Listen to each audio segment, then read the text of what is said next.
Hello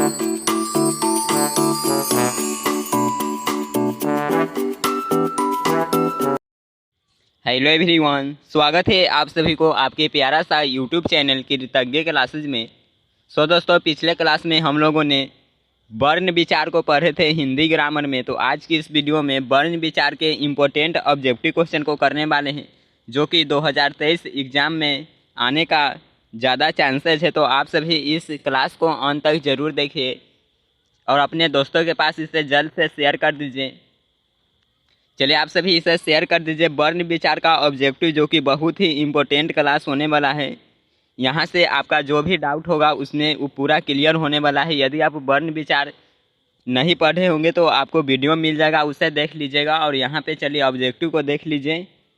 शुरू करते हैं। नीचे लाइव चैट में आंसर बताते रहिएगा और यदि वीडियो बाद में देख रही हो तो कमेंट बॉक्स में आंसर बताइएगा। फर्स्ट क्वेश्चन को देखेगा, क वर्ण का उच्चारण स्थान है।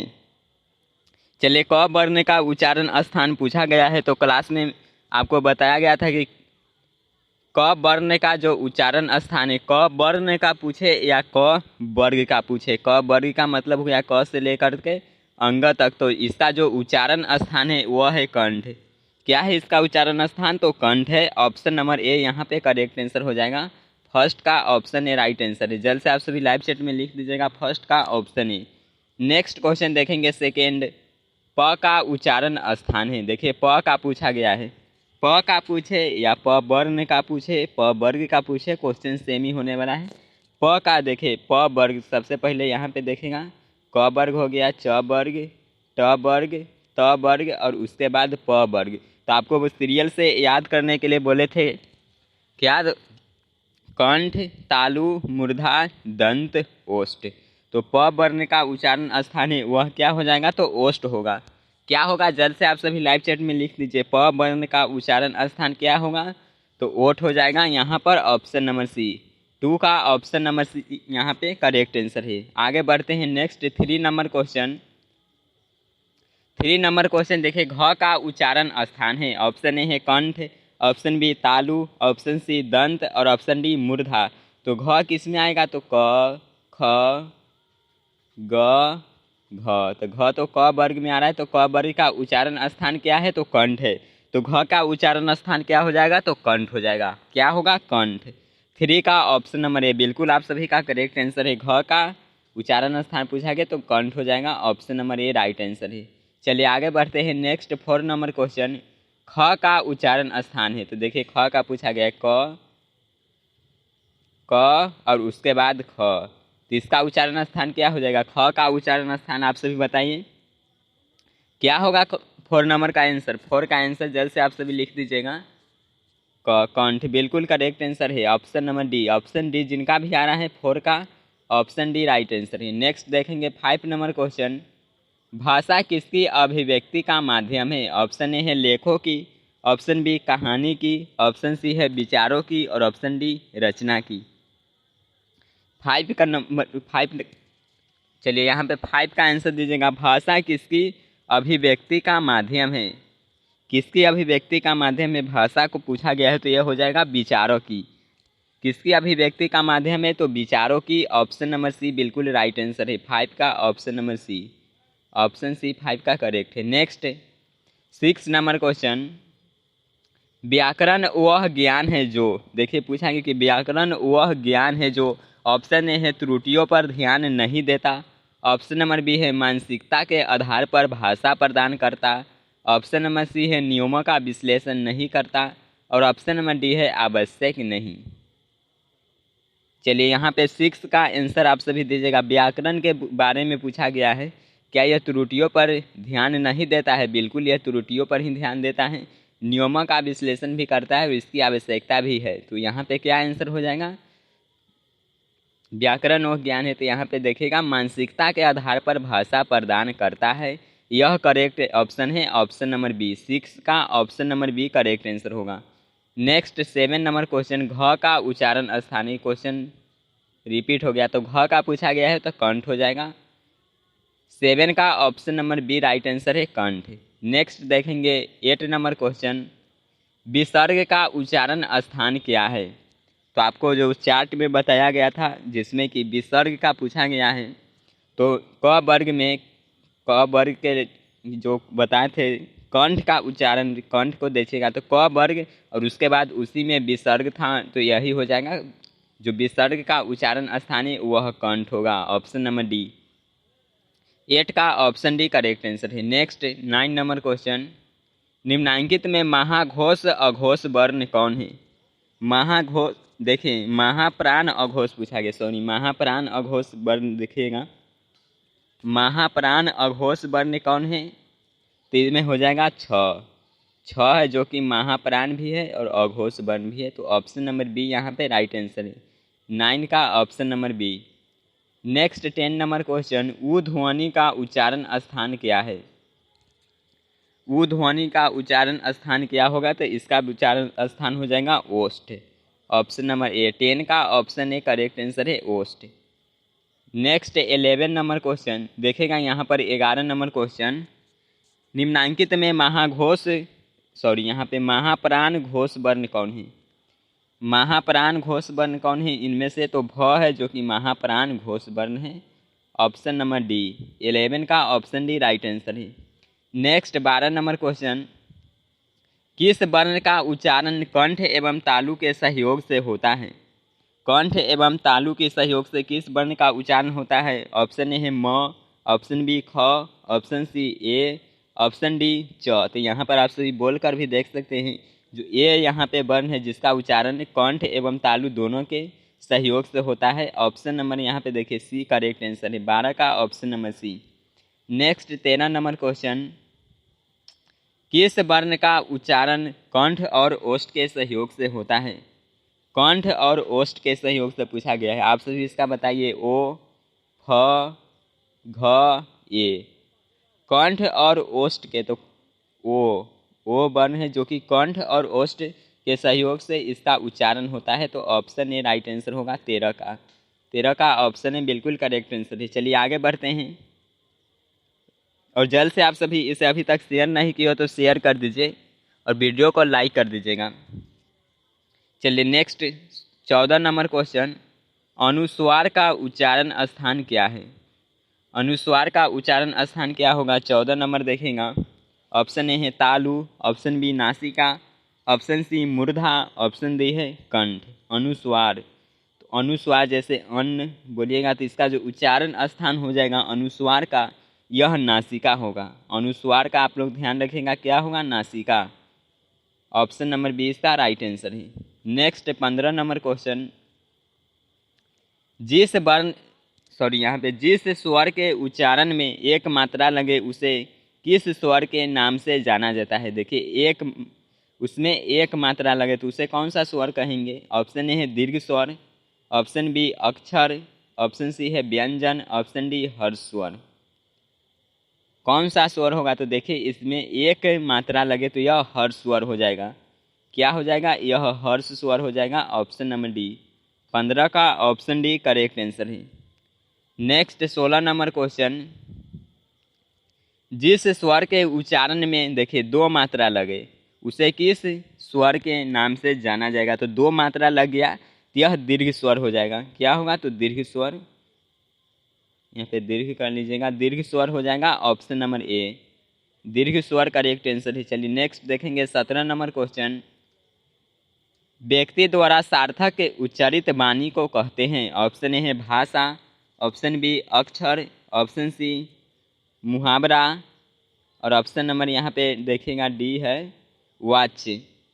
व्यक्ति द्वारा सार्थक उच्चारित वाणी को क्या कहेंगे? सार्थक पूछा गया है, तो सार्थक उच्चारित वाणी है यह भाषा हो जाएगा। क्या हो जाएगा? भाषा। 17 का ऑप्शन है बिल्कुल करेक्ट आंसर है। चलिए next 18 number question, 18 number question यहाँ पे देखिएगा, किसी एक ध्वनि या ध्वनि समूह की उच्चारित न्यूनतम इकाई को कहते हैं? देखिए एक ध्वनि है या ध्वनि की समूह कहिए, इसका न्यूनतम इकाई को पूछा गया है, जिसे क्या बोलेंगे? भाषा, अक्षर, मुहावरा या वाक्य, क्या बोलेंगे इसे? तो जो किसी एक ध्वनि या ध्वनि समूह की उच्चारित न्यूनतम इकाई को कहते हैं, जैसे में क, क हो गया, ख हो गया, तो ये क्या हुआ, तो यह एक अक्षर हुआ, तो अब अक्षर हो जाएगा ऑप्शन नंबर बी 18 का राइट आंसर है। 18 का ऑप्शन नंबर बी बिल्कुल करेक्ट आंसर है। नेक्स्ट देखें 19 नंबर क्वेश्चन देखेंगे। नेक्स्ट यहाँ पे 19 नंबर क्वेश्चन, जिन ध्वनियों के उच्चारण के समय हवा बिना किसी रुकावट के मुंह से निकलती है उन्हें कहते हैं। ऑप्शन ए है भाषा, ऑप्शन बी अक्षर, ऑप्शन सी स्वर, ऑप्शन डी व्यंजन। 19 का आप बताइए क्या हो जाएगा। जिन ध्वनियों के उच्चारण के समय हवा बिना किसी रुकावट के मुंह से निकलती है तो वह स्वर वर्ण हो जाएगा। क्या होगा, स्वर। Option number C right answer है, स्वर। नेक्स्ट देखेंगे 20 नंबर क्वेश्चन, जिस वर्ण के उच्चारण में स्वर की सहायता लेनी पड़ती है उसे कहते हैं। तो आपको बताए थे डिफिनीशन में, व्यंजन वर्ण का डिफिनीशन आपसे भी याद कीजिए। तो जिस वर्ण के उच्चारण में स्वर की सहायता लेनी पड़ती है उसे व्यंजन वर्ण कहते हैं। तो क्या हो जाएगा आंसर, तो व्यंजन। ऑप्शन नंबर डी, 20 का ऑप्शन डी राइट आंसर है। नेक्स्ट 21 नंबर क्वेश्चन, जिन वर्णों के उच्चारण में जीभ, तालु, दांत तथा ओठ आपस में हल्का स्पर्श करते हैं उसे कहते हैं। ऑप्शन ए है अंतःस्थ व्यंजन, ऑप्शन बी अक्षर, ऑप्शन सी स्वर, ऑप्शन डी संयुक्त व्यंजन। देखिए इसके उच्चारण में जीभ, तालु और दांत, ओठ, जीभ, तालु, दांत तथा ओठ है जो कि हल्का स्पर्श करता है, तो यह क्या हो जाएगा, तो यह अंतःस्थ व्यंजन हो जाएगा। ऑप्शन नंबर ए 21 का राइट आंसर है, अंतःस्थ व्यंजन। नेक्स्ट 22 नंबर क्वेश्चन, किसी शब्द के उच्चारण में किसी अक्षर पर जो बल दिया जाता है वह कहलाता है। ऑप्शन ए है अंतःस्थ व्यंजन, ऑप्शन बी अक्षर, ऑप्शन सी स्वर, ऑप्शन डी बालाघात। 22 का जल्द से आप सभी आंसर दीजिए। किसी शब्द के उच्चारण में किसी अक्षर पर जो बल दिया जाता है वह क्या कहलाता है। तो जो उच्चारण में उस अक्षर पर बल दिया जाता है वह बालाघात कहलाता है। क्या होता है, बालाघात। 22 का ऑप्शन डी राइट आंसर होगा, बालाघात। आगे देखिए 23 नंबर क्वेश्चन, जिस वर्ण के उच्चारण में थोड़ा श्रम लगाना पड़ता है और उसे हकार की ध्वनि नहीं निकलती है उसे कहते हैं। देखिए श्रम तो लगाना पड़ता है लेकिन हकार की ध्वनि है वह नहीं निकलता है, तो यह हो जाएगा अल्प प्राण। जिस वर्ण के उच्चारण में देख थोड़ा श्रम लगता है लेकिन हकार की ध्वनि नहीं निकलती है तो इसे बोलते हैं अल्प प्राण। क्या बोला जाएगा इसे, अल्प प्राण। Option number A right answer है। जल्द से आप सभी 23 का ऑप्शन ए जवाब दे दीजिएगा। अगला 24 नंबर क्वेश्चन, आंसर आप सभी लाइव चैट में लिखते रहिए और बाद में वीडियो देख रहे तो कमेंट बॉक्स में लिखते रहिएगा। पढ़ते देखिए यहाँ पे 24 नंबर क्वेश्चन है, प्रत्येक व्यंजन का पहला, तीसरा तथा पंचमा वर्ण को कहते हैं। तो चार्ट के मदद से आपको बताए थे जो प्रत्येक व्यंजन का पहला, तीसरा और पंचमा वर्ण होता है वह क्या होता है, तो वह अल्प प्राण होता है। जैसे में पहला देखेगा क हो जाएगा, उसके बाद च हो जाएगा, उसके बाद तीसरा तो घ हो जाएगा, ज हो जाएगा। तो ये सभी क्या है, तो ये सभी अल्प प्राण है। ऑप्शन नंबर ए यहाँ पे राइट आंसर है, अल्प प्राण। अगला 25 नंबर क्वेश्चन, जिन व्यंजनों के उच्चारण में अधिक परिश्रम लगता है तथा जिससे हकार की ध्वनि निकलती है उसे कहते हैं। देखिए इसमें परिश्रम भी लगता है और हकार की ध्वनि है वह भी निकलता है, तो यह हो जाएगा महाप्राण। यदि हकार की ध्वनि नहीं निकलता है तो ध्यान रखिएगा अल्प प्राण, और हकार की ध्वनि निकल जाता है तो यह महाप्राण हो जाएगा। ऑप्शन नंबर सी, 25 का option number C correct answer है। अगला 26 नंबर क्वेश्चन, प्रत्येक व्यंजन का दूसरा और चौथा वर्ण को क्या कहते हैं। देखिए पहला, तीसरा और पंचमा, यह क्या हो गया, तो यह तो हो गया अल्प प्राण। उसके बाद बच गया कौन, तो दूसरा बच गया और चौथा बच गया। जैसे कि ख हो गया, उसके बाद यहाँ पे छ हो गया, घ हो गया, उसके बाद यहाँ पे देखिएगा चौथा तो घ हो गया, उसी तरह से यहाँ पे झ हो गया। तो यह सभी वर्ण क्या हो जाएगा, तो यह महाप्राण हो जाएगा। 26 का ऑप्शन नंबर सी महाप्राण इसका करेक्ट आंसर है। नेक्स्ट 27 नंबर क्वेश्चन, जब एक ध्वनि दो व्यंजनों से मिल जाए तो उसे कहते हैं। ऑप्शन ए है संयुक्त ध्वनि, ऑप्शन बी अक्षर, ऑप्शन सी महाप्राण और ऑप्शन डी बालाघात। जब एक ध्वनि दो व्यंजनों से मिल जाए तो इसे संयुक्त ध्वनि बोलेंगे। क्या कहेंगे? संयुक्त ध्वनि। 27 का option number A correct answer है। नेक्स्ट 28 नंबर क्वेश्चन, निम्नलिखित में संयुक्त ध्वनि कौन है? ऑप्शन ए है त्र, ऑप्शन बी छ, ऑप्शन सी ठ, ऑप्शन डी है भ। संयुक्त ध्वनि इनमें से कौन हो जाएगा? तो यहाँ पे देखिए त्र है जो कि बिल्कुल संयुक्त ध्वनि है।